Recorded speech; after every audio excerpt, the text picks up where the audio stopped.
రాజాసింగ్ రాజీనామాపై స్పందించారు బీజేపీ నాయకులు. రాజాసింగ్ క్రమశిక్షణ రాహిత్యం పరాకాష్ఠకు చేరిందన్నారు.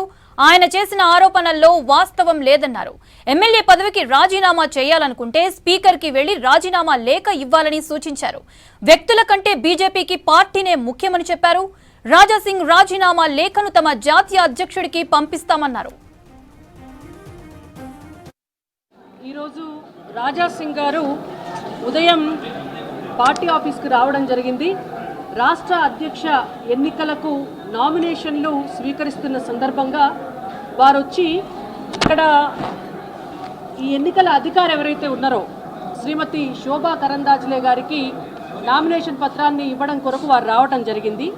వచ్చిన సమయంలో వారు రాష్ట్ర ఇన్ఛార్జ్ అయినటువంటి అభయ్ పటేల్ గారితో వారు మాట్లాడితే అభయ్ పటేల్ గారు చాలా స్పష్టంగా వారికి ఇది ప్రజాస్వామ్యబద్ధమైనటువంటి పార్టీ, ఈ పార్టీలో ఎవరైనా కూడా నామినేషన్ వేయవచ్చు, వెళ్ళి మీ నామినేషన్ మీరు దాఖలు చేయండి అని చెప్పారు. చెప్పిన తర్వాత వారు నామినేషన్ పత్రాన్ని తీసుకొని శోభా కరందాజ్లే గారి దగ్గరికి వెళ్ళి వారి ఫామ్ని సమర్పించే క్రమంలో ఏ నామినేషన్ పత్రమైనా కూడా ఎన్నికల నిబంధన ప్రకారం 10 మంది రాష్ట్ర కౌన్సిల్ సభ్యుల మద్దతుతోటి వారి సంతకాలతోటి నామినేషన్ పత్రం ఇస్తే మాత్రమే ఆ నామినేషన్ పత్రం అనేటువంటిది చెల్లుబాటు అవుతుంది. అయితే శోభా కరందాజ్లే గారు చాలా స్పష్టంగా చెప్పినారు, 10 మంది సభ్యులు లేని పక్షంలో మీ నామినేషన్ పత్రం చెల్లుబాటు కాదు, మీరు 10 మంది సభ్యులతోటి సంతకాలు చేయించి నామినేషన్ని ఫైల్ చేయండి అని చెప్పారు.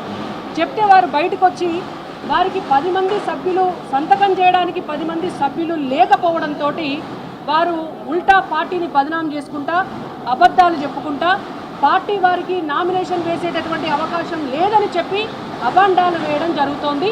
ఇది ఇవాళ జరిగినటువంటి వాస్తవమైనటువంటి పరిస్థితి. ఆ తర్వాత వారు కిషన్ రెడ్డి గారికి వారి రాజీనామా పత్రాన్ని సమర్పించారు. వారి రాజీనామా పత్రాన్ని కిషన్ రెడ్డి గారికి ఇవ్వడం చేత కిషన్ రెడ్డి గారు జాతీయ అధ్యక్షుల వారికి వారి రాజీనామా పత్రాన్ని పంపిస్తున్నారు. ఎందుకంటే వారు ఎమ్మెల్యే కాబట్టి వారి రాజీనామా పత్రాన్ని జాతీయ అధ్యక్షులు అంగీకరించవలసి ఉంటుంది. వారు అక్కడికి భవిష్యత్తులో పంపించడం జరుగుతుంది. ఒకవేళ నిజంగానే రాజాసింగ్ గారికి రాజీనామా చేయాలి వారి ఎమ్మెల్యే పదవికి అని ఉంటే వారు డైరెక్ట్గా వారి రాజీనామా పత్రాన్ని స్పీకర్కి సమర్పించుకోవచ్చు.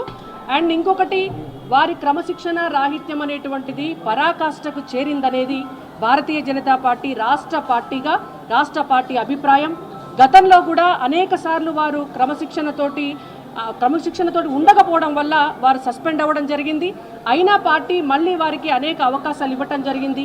కానీ ఈసారి వారే స్వయంగా రాజీనామా చేసి వెళ్ళారు. ఇవి ఇవాళ జరిగినటువంటి వాస్తవం.